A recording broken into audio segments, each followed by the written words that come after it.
Hey guys, today we will be making an adorable grapevine Christmas wreath. What you will need: a grapevine wreath. This was purchased at Hobby Lobby. And then I also have like some flocked picks, which has like the frosted pine cones and the flocked pieces, which I thought was just so cute.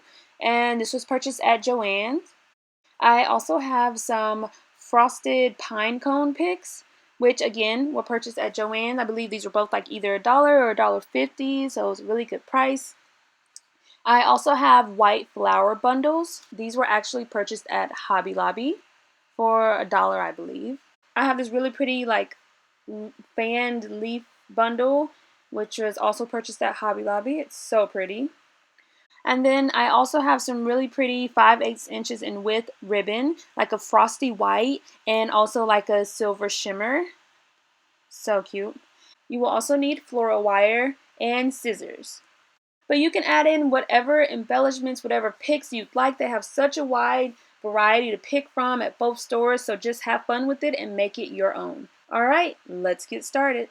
So the first step, and this was actually done the night before, I take some spray paint, and I chose this glitter spray paint from Hobby Lobby, and I'm going to spray the entire grapevine. This step is optional. If you want to stick with just the regular brown, you are free to do so. But I just spray painted mine with the silver spray paint, and I'm going to place most of my picks on the left side, so I decided to focus on the right side since that's the side that's actually going to be visible when I'm finished with my wreath.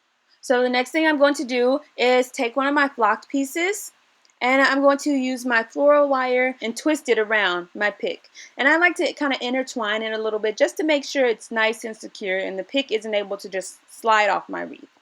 So I'm going to twist that a couple of times, making sure it's nice and secure. And then I'm going to attach it to my wreath. And you could go like in between the grapevine. I feel like the easiest way is to just take it around the wreath and twist it again on the back of the wreath. And then you can cut the excess or just tuck it away. I usually just tuck it away. And then you just adjust it, make sure it's exactly where you want it to be, and then continue on with the next piece. Use as much or as few as you'd like. This is your chance to just have fun, play around with it, and make it your own. I believe I used 4 or 5 flocked pieces. So I like to kind of get an idea of where I'm going to place everything before I start anchoring it down. And then these are my frosted pine cone picks that I'm placing as well. Like I said, just to get an idea. And then I'm going to start anchoring everything in place. So I'm going to take my floral wire, twist it around my pick, make sure it's nice and secure, and then attach it to the back of my wreath. Twist it one more time, and then tuck it away. And I'm going to repeat this step for all of my flocked pieces.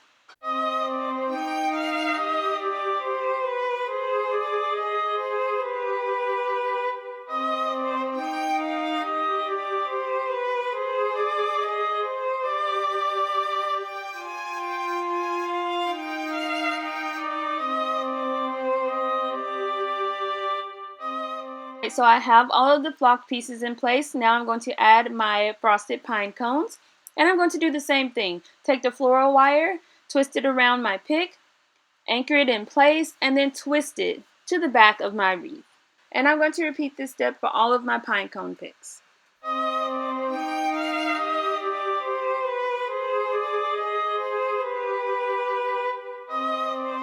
I want to do the exact same thing with my leaves, and I actually cut the large fan of leaves into smaller pieces. I just wanted to spread them out throughout the wreath. You can keep it as a whole piece if you choose to do so. It's completely up to you, but I just thought it looked so adorable like this. So I'm going to anchor those in place as well.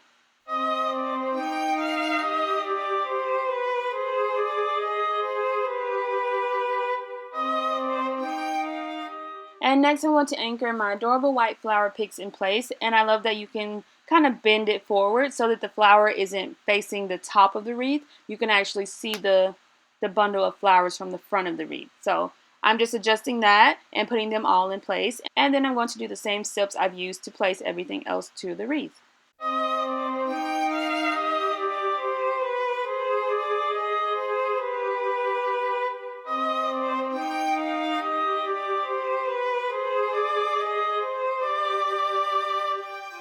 And next I'm going to make some adorable bows to just add a little extra accent to my wreath. I'm going to take my bow wire, fold it in half, and place it down on the Bodabra. I'm going to take my silver glitter shimmer piece, and I believe it's about 22 inches in length. I'm going to fold it in half to find the center, and I'm going to scrunch. Fold it in half, bring the front and the back up, and place it down on my Bodabra. And I'm going to make a loop. And I usually just try and estimate these loops, but I'm going to scrunch and twist and place it down. And I'm going to do the same thing with the other side. Scrunch and twist and place it down. If you want a certain size, then use the measuring tool on the mini Bodabra to help you estimate the exact size. But it's not a huge deal to me. So I'm going to do the same thing with the white frosted piece. Fold it in half to find the center.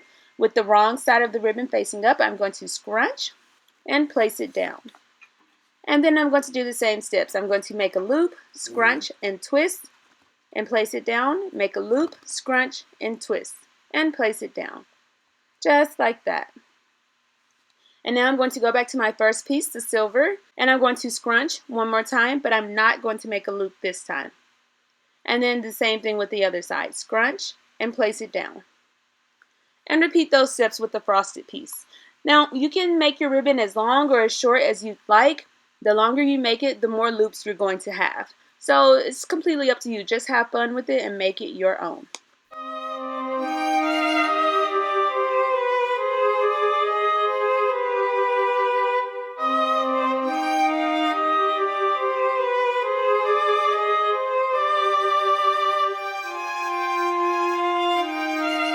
And once you have as many loops and tails as you'd like, just give it one final scrunch with your wand and take your bow wire, take the two open ends and place it inside the loop.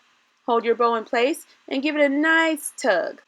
And then you're going to tie it a couple of times just to make sure it's nice and secure.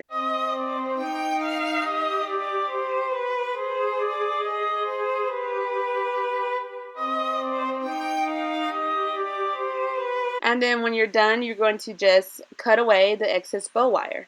And I placed a piece of floral wire around the bow so that I can easily attach it to my wreath. Next, I'm going to take a 3-inch long piece and I'm going to fold it, and it's going to go right in the center of my bow.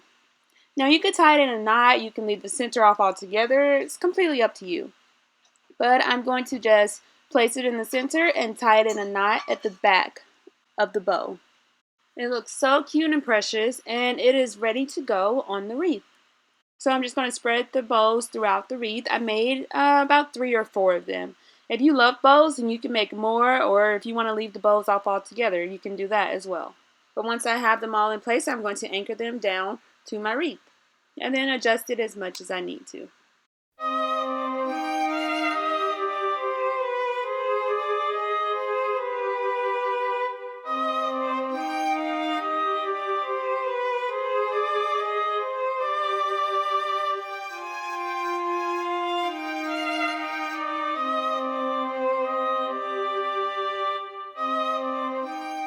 Alright, so this is the finished product. It looks so cute and precious. The theme for this wreath is Winter Wonderland, but check out your craft store and you can make whatever theme you choose. You can really be creative, have fun with it, and make it your own. But it's so precious and adorable.